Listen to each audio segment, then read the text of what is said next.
예, 오늘 다시 이제 요한복음으로 돌아왔습니다. 이제 32번째 시간인데요. 오늘 말씀의 제목은 하나님에 대한 의아심이란 제목이에요. 우리가 하나님을 다 모르죠. 하나님이 하시는 일이 왜 하나님이 이렇게 하시지? 잘 이해가 안 될 때가 있어요. 오늘 본문도 그런 경우인데요. 그런 제목으로 우리 같이 말씀을 나누길 원합니다.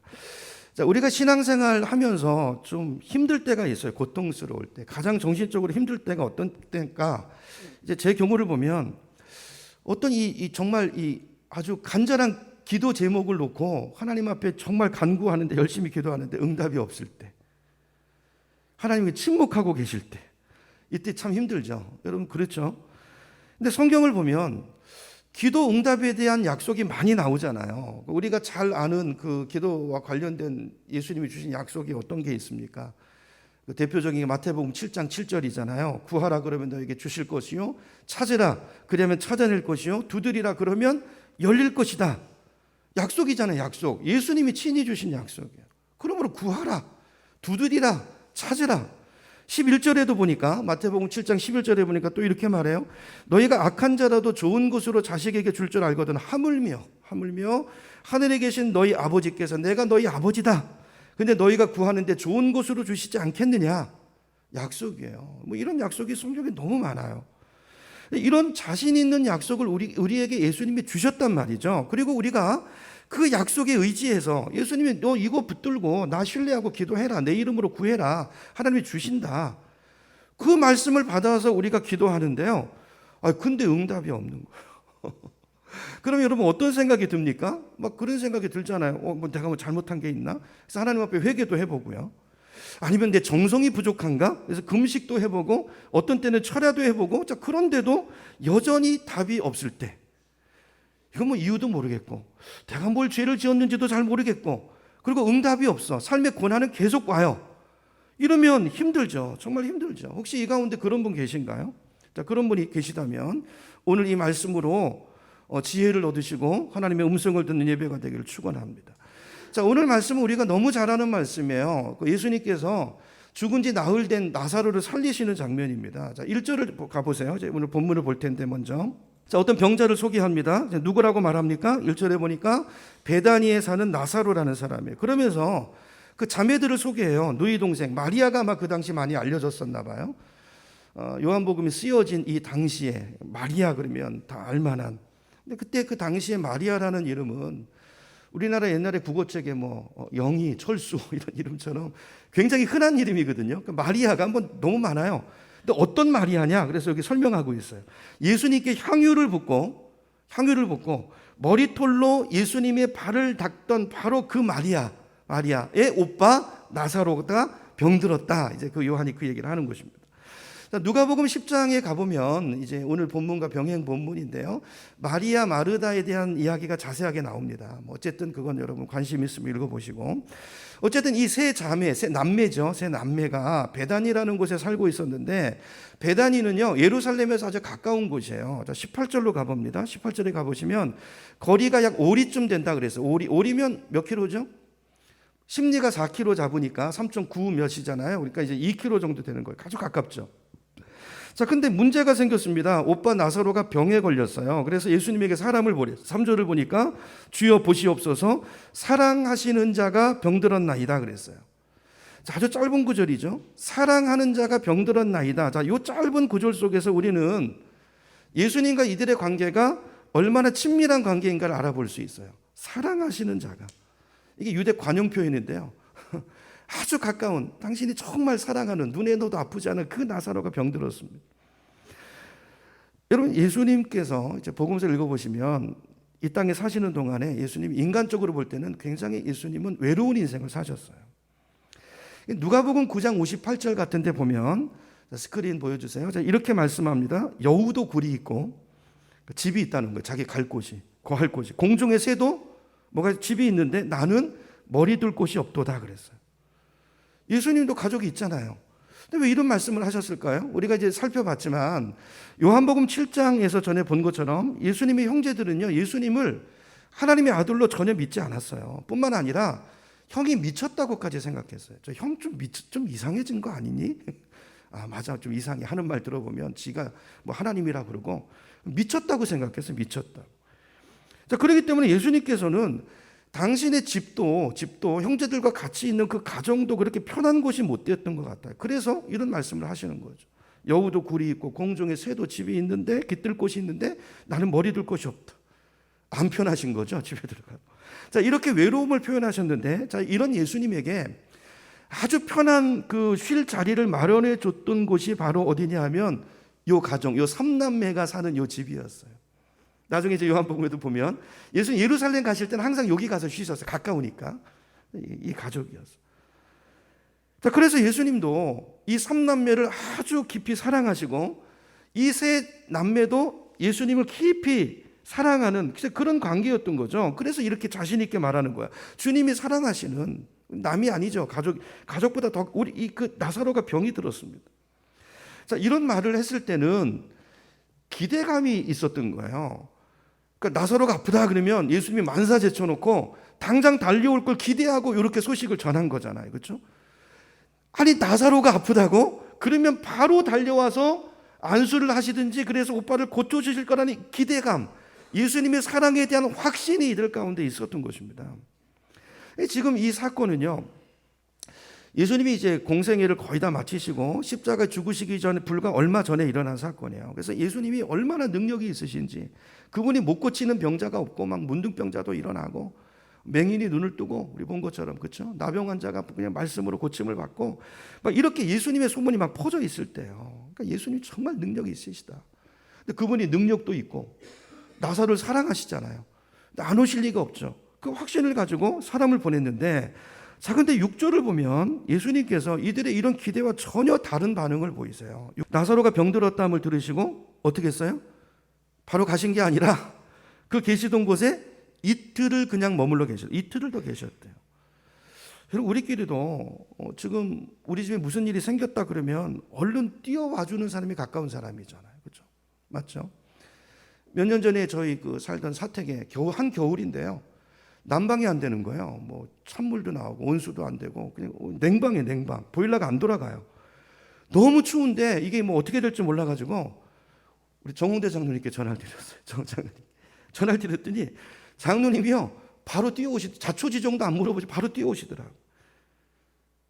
고치실지도 모르시면서 바로 여러분, 그게 사랑이죠, 사랑. 앞뒤 가리지 않고 일단 무슨 일이야 뛰어와서 일단 보시고 그리고 조치를 취하시고. 여러분, 어떤 사람이 문제가 생겼다 그럴 때 즉시 뛰어가는 게 사랑이에요. 여러분, 그렇지 않습니까? 여러분, 가까운 사람 무슨 일이 생겼으면 궁금하잖아요. 가서 보고, 뭐 내가 어떤 능력이 없어도 같이 울고 같이 붙잡고 머리를 맞대고, 이게 사랑의 관계잖아요. 그 예수님을 기대했는데, 근데 오늘 본문에 보니까 예수님은 다른 사람도 아니고 당신이 사랑하는 나사로가 주님이 아셨잖아요. 죽을 것까지 아셨는데도, 아니, 능력이 없으면 모르지만 능력도 가지고 계시는 분이 전혀 딴청을 하고 계세요. 딴청. 이틀을 그냥 계시는 거예요. 이틀을 그냥. 그래서 5절 6절을 다시 봅니다. 5절 6절을 이제 합쳐서 읽어보면 이렇게 돼요. 예수님께서 마르다와 그 자매 마리아죠. 마리아와 나사로를 사랑하셨다. 6절, 우리말 성경에는 없는데 원문에는 그러므로라는 단어가 있어요. 그러므로. 어떤 번역에는 그런데라고 돼 있는데요. 그러므로가 더 정확한 번역이라고 봐요. 그러므로. 자, 사랑하셨어요. 그러니까 사랑하셨기 때문에 예수님은 나사로가 끙끙 앓고 있다는 말을 들으시고도 계시는 곳에 이틀을 더 머무셨다는 거예요. 이게 요한의 기록이에요. 요한. 여러분, 무슨 말일까요? 무슨 말일까요? 사랑하셨기 때문에 안 가신다? 이게 무슨 말일까요? 요한이 뭘 말하고 싶은 걸까요?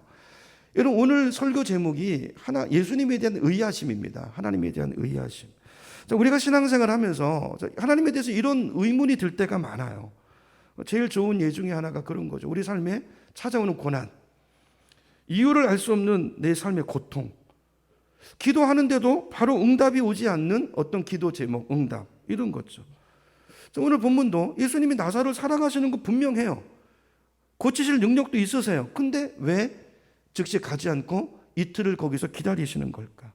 마음도 있으시고 능력도 있으신데 왜 우리 기도에 응답하지 않으시고 침묵하시는 걸까? 이것이 바로 자매들이 가졌던 의구심이고 오늘 우리들이 가질 수 있는 의구심일 수 있다는 것입니다. 다음 7절을 보면 이렇게 말해요. 그 후에 제자들에게 이르시되 유대로 다시 가자 그랬어요. 이게 이제 오늘 본문에서 예수님에 대한 계속되는 의아스러운 점인데요. 아까 처음에 전가를 받았을 때는 그때는 어떤 게 맞는 거예요? 가셔야 맞잖아요. 근데 지금은 안 가셔도 되는 상황인데 지금은 또 가신대요. 그렇죠? 아까는 4절 보세요. 아까 처음에 왔을 때는 예수님 4절에 이렇게 말씀하세요. 그 병은 죽을 병이 아니다 그래. 그것은 오히려 하나님의 영광을 드러낼 병이다. 자, 이 말을 듣고 제자들이 어떻게 생각했을까요? 자매들은 지금 오빠가 죽을 줄 알고 난리 법석을 떨지만 주님이 보실 때 이 병은 그냥 낫는 병인가 보다. 그러니까 안 가시는구나. 자, 이렇게 생각했는데 그런 줄 알았더니 7절로 가보니까 이틀이 지난 뒤에는 또 가재요. 지금은 가재요. 이해가 안 되는 거예요. 여러분, 죽고 사는 문제면 모르지만 저절로 낫는 병이라면, 별거 아닌 병이라면 그 위험한 데를 왜 갑니까? 지금 상황은 유대 사람들이요, 예수님을 자꾸 잡아 죽이려고 하는 상황이에요. 그래서 지금 예수님이 숨어 계신 거거든요. 우리 10장 39절로 가보겠습니다. 우리 지난번에 봤던, 2주 전에 봤는데 39절로 가보시면 10장 39절, 그들이 다시 예수를 잡고자 하였으나 그 손에서 벗어나 나가시니라 그랬죠. 그리고 40절에 어디로 가셨어요? 요단강 저편, 처음 요한이 세례배 거기 가서 거기 숨어 계시는 거예요. 거기 은둔해 계시는 거예요. 근데요, 죽고 사는 문제면 위험을 무릅쓰고 가야 될 이유가 있지만, 아니 죽을 병 아니라면서요. 놔두면 낫는다면서요. 근데 왜 지금은 또 가려고 하시는 거죠? 제자들로서는요, 의아스럽지 않을 수 없어요. 자, 우리도 하나님에 대해서 이런 생각이 들 때가 많아요. 믿음 생활 하다 보면. 예를 몇 가지 들어보면, 남편의 구원을 위해서 열심히 기도하고, 하루 한 번 기도하는 거로는 이게 정성이 부족할 것 같아서 3번씩 기도하고, 수요 예배도 와서 기도하고, 금요일 날에도 또 와서 기도하고. 자, 이러면 좀 뭔가 좀 변화되고 남편이 좀 응답이 올 줄 알았는데 남편이요, 더 강팍해져요. 내가 기대하는 것과는 상황이 점점 다른 쪽으로 가고 있는 거예요. 이럴 때 우리는 어떤 생각이 들죠? 의아스러운 생각이 들죠. 도대체 하나님이 어떻게 하시는 건가? 예를 들어서 우리 사업 문제도 그래요. 이제 내가 정말 주님 뜻대로 사업하겠습니다. 자, 이렇게 결심하고 말씀대로 살려고 하는데, 자, 이런 결단을 하면 좀 하나님이 응원을 해주셔야 되잖아요. 좀 잘 돼야 되는데 매상이 더 떨어져요. 재료도 안 들어와요. 힘들어요. 여러분, 이럴 때 의아심이 들죠. 하나님의 뜻이 뭐지? 이게 뭐지? 이런 생각이 들죠. 우리 교회 사역을 할 때도 마찬가지입니다. 내가 이제는 더 헌신적으로 내가 주님의 일을 하겠다 이렇게 결단하고 나니까 오히려 지금 하고 있는 것조차도 하지 못하게 되는 이런 상황이 우리 삶에 발생하기도 해요. 이럴 때 우리는 의아심을 갖게 됩니다. 우리는 늘 그런 생각이 있거든요. 내가 이렇게 하면, 인풋하면 이런 아웃풋이 나올 거라는 기대를 갖잖아요. 그렇죠? 내가 이렇게 열심히 하니까 하나님이 날 축복하실 거야, 이런 기대감이 있는데 그 기대치와 어긋날 때 의아심이 온다는 거죠. 제자들이 그래서 이제 8절로 가봅니다. 8절에 이렇게 말해요. 뒤늦게 간다고 하니까, 아니 주님, 방금도 좀 전에 유대인들이 예수님 돌로 치려고 해서 여기 도망갔는데 그리로 또 다시 간다고요? 이렇게 반문을 하는 거예요. 그렇죠? 그러니까 예수님께서 9절에 또 아주 한가한 말씀을 하세요. 9절입니다. 낮이 12시간이 아니냐? 사람이 낮에 다니면 이 세상의 빛을 봄으로 실족하지 아니하고 밤에 다니면 빛이 그 사람 안에 없는 거로 실족하느니라 그랬어요. 무슨 말입니까? 일할 수 있는 시간이 짧은데 지금 내가 더 이상 시간 낭비할 수 없다는 거예요. 이제 어두워지면 일할 시간을 놓치니까 나 지금 가야 된다, 그 말씀이죠. 그러면 여러분, 시간을 낭비해서 안 되는 거라면 연락이 오자마자 빨리 가셨으면 되잖아요. 근데 왜 이틀 기다렸다가 지금 간다고 그러시는지 제자들 입장에서 계속 의아스러운 것입니다. 자, 이런 상황 속에서 예수님이 11절에 이렇게 말하세요. 우리 친구 나사로가 잠들었도다. 내가 깨우러 가노라 그랬어요. 여러분, 나사로가 아프다 그러면 오히려 푹 또 자는 게 나을 것 같은데 왜 또 그걸 또 깨우러 간다고 그러시나? 계속 지금 이해가 되지 않는 이런 이제 엇박자 상황 속에서 이제 오늘 본문이 진행되고 있어요. 자, 결론적으로 예수님께서 15절에서 이렇게 말합니다. 15절 가보세요. 내가 걷기 잊지 아니한 것을 너희를 위해서 내가 기쁘게 생각한다 그랬어요. 그러니까 예수님께서 기다리시는데 목적이 있다는 거죠. 목적이 있다는 거죠. 여러분, 야고보서 1장 2절에 보면 이런 말씀이 있어요. 내 형제들아, 너희가 여러 가지 시험을 당하거든 어떻게 하라고요? 온전히 기쁘게 여기라 그랬어요. 그러니까 우리가 하나님에 대해서 좀 의아스럽게 생각되는 부분도 이런 거예요. 하나님의 감정이 때로 우리 감정과 달라요. 우리가 기뻐할 때 하나님은 기뻐하지 않으시는 것 같고요. 우리가 너무 힘들고 울어야 되고 절망해야 될 때 같은데 하나님은 오히려 우리에게 기뻐하라고 말씀하실 때가 있어요. 야고보서도 그 말씀이죠. 아니 시련이 왔는데 여것도 여러 가지 시련이 왔는데 어떻게 기뻐합니까? 기뻐하라고 말씀하세요. 여러분 그 말씀 뒤에는 어떤 암시가 들어있냐면요. 그 고난을 하나님이 기뻐하시기 때문에 너희도 믿음으로 기뻐하라는 얘기예요.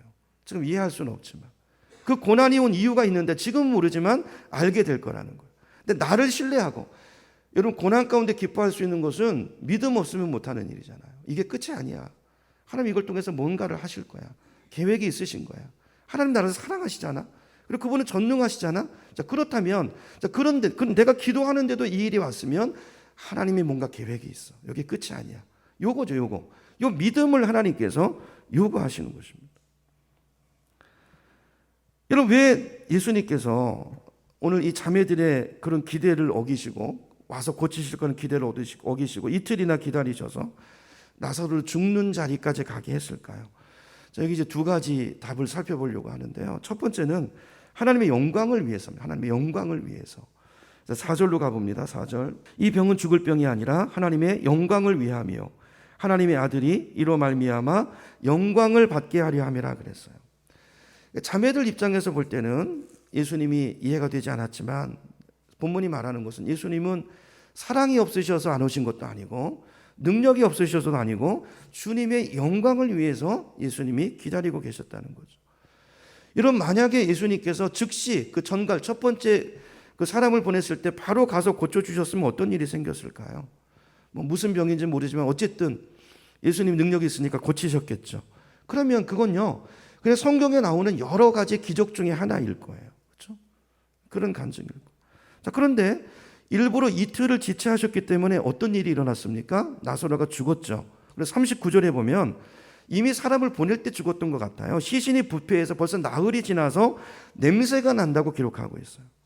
그러니까 이건 도저히 불가능한 상황. 시체가 썩어 들어가고 있는 상황이에요.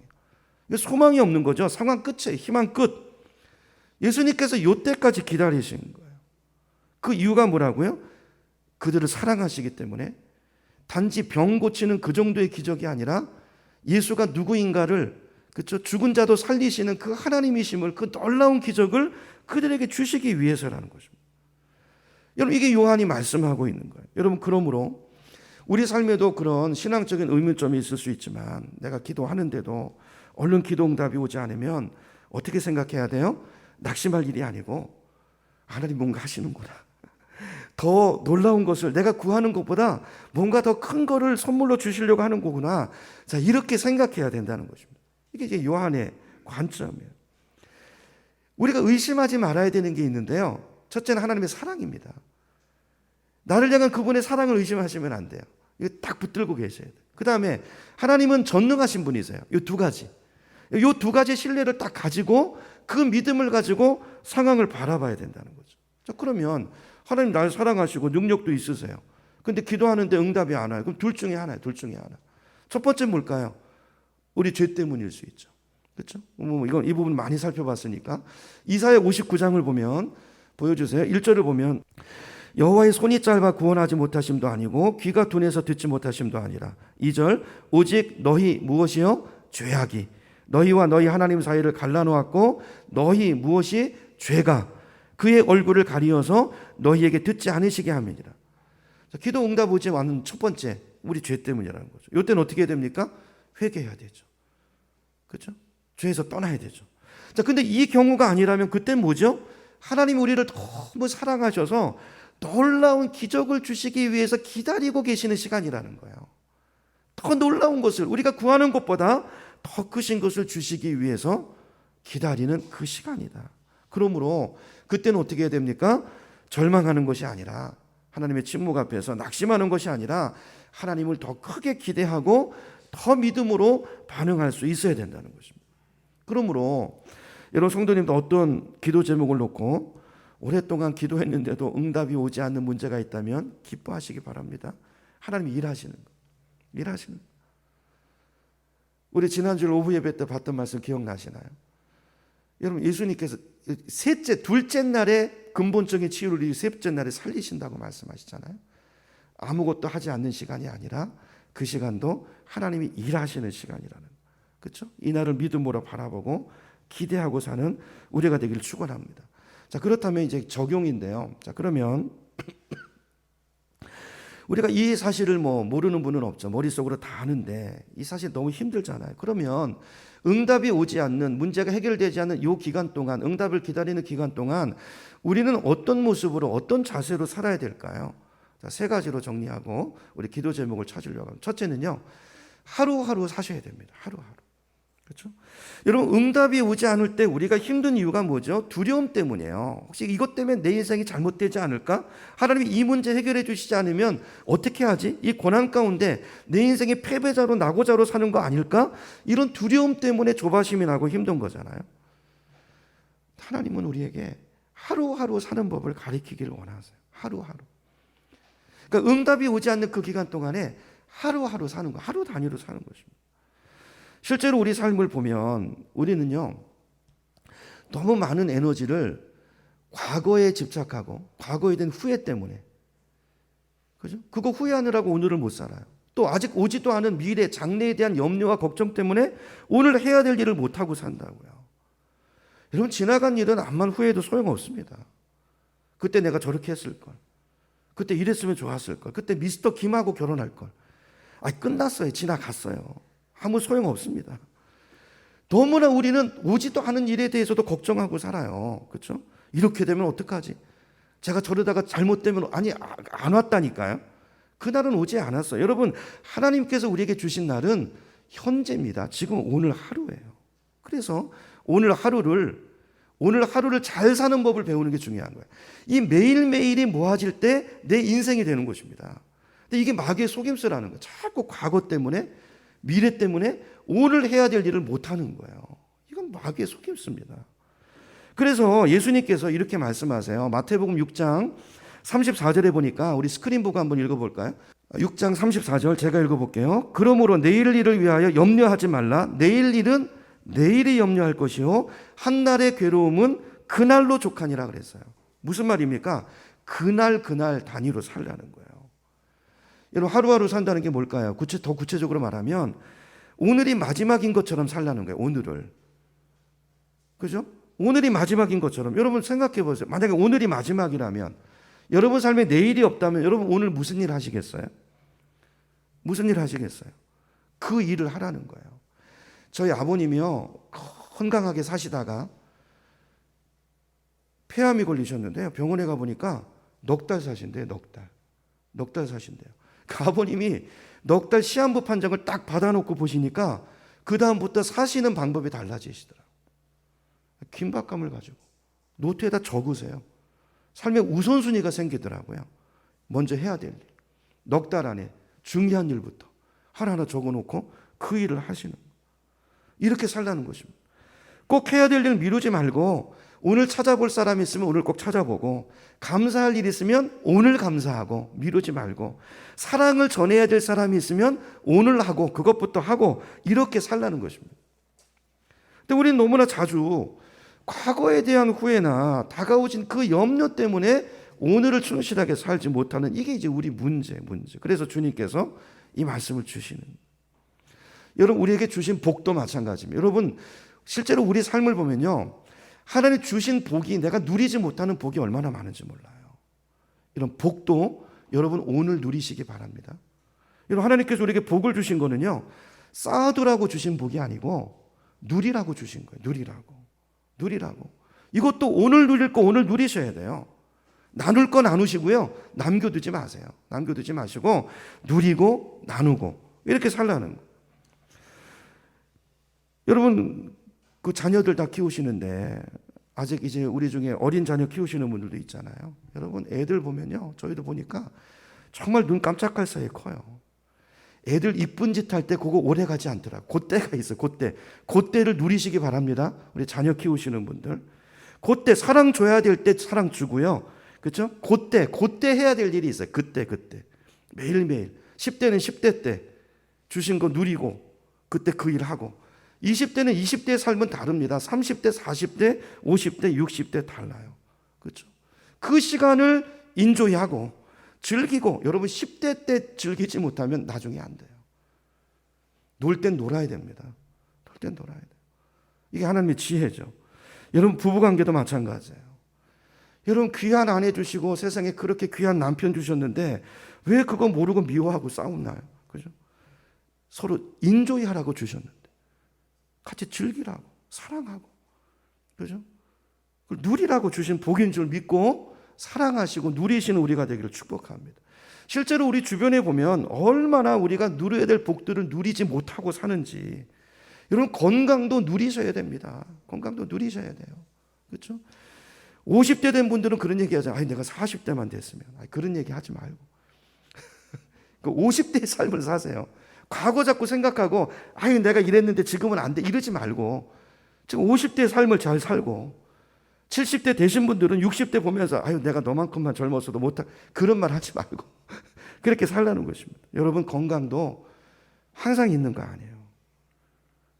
여러분 내 안에 없는 거 불평하지 마시고 있는 거를 주목하시고 그걸 누리시고, 그죠? 그걸 나누시고 요게 하루하루 사는 거예요. 장래는 다 주님 손에 맡기고 오늘 나에게 주어진 것 가지고 나에게 맡겨준 일 있으면 그거 하고, 그죠? 주신 복 있으면 그거 누리고 인조이하고, 여러분 이렇게 살아가시는 우리가 되기를 축원합니다. 두 번째는요. 기다리는 동안에 여러분 나보다 하나님 생각이 크다는 걸 기억해야 돼요. 하나님의 지혜를 용납하는 겸비함이 있어야 돼요. 하나님 나한테 주시는 거 그게 정답이에요. 정답. 무슨 말이냐면 하나님께서는 우리 기도에 관해서 우리가 기도하면 하나님은 웬만하면 들어주시는 게 원칙이에요. 여러분 성경의 기도에 대한 말씀 다 찾아보세요.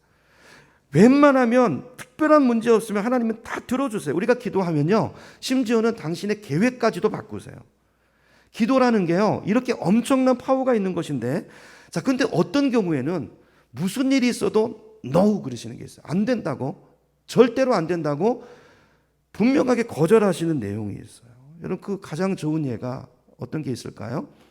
예수님의 겟세마네 동산의 기도 같은 거. 예수님 뭐라고 기도하세요? 그 십자가의 고난 앞에서 하나님 할 수 있으면 이 잔이, 이 고통의 잔이 내게서 지나가기를 원합니다. 이 잔을 옮겨주세요. 하나님 뭐라고 말씀하시죠? 단호하게 no 그러세요. no 그러세요. 왜죠? 사랑이 없어서입니까? 아니요. 하나님, 예수님을 사랑하는 하나님의 사랑보다 더 큰 사랑이 있을까요? 능력이 없어서입니까? 아니죠. 근데 왜 하나님이 거절하신 거죠? 아까도 말씀드렸지만 하나님의 영광 때문에. 영광. 여러분 생각해보세요. 만약에 그때 그 잔을, 그 예수님의 기도를 들어주셨으면, 그 고난의 잔을 치워주셨으면 예수님의 부활도 없는 것입니다. 오늘 본문에 나사로가 다시 사는 게 없었던 것처럼 예수님의 부활도 없고 저와 여러분의 구원도 없는 거예요. 그래서 하나님이 노하신 거예요. 그때 예수님께서 어떻게 하셨죠? 하나님의 지혜를 받아들여서 뭐라고 기도합니까?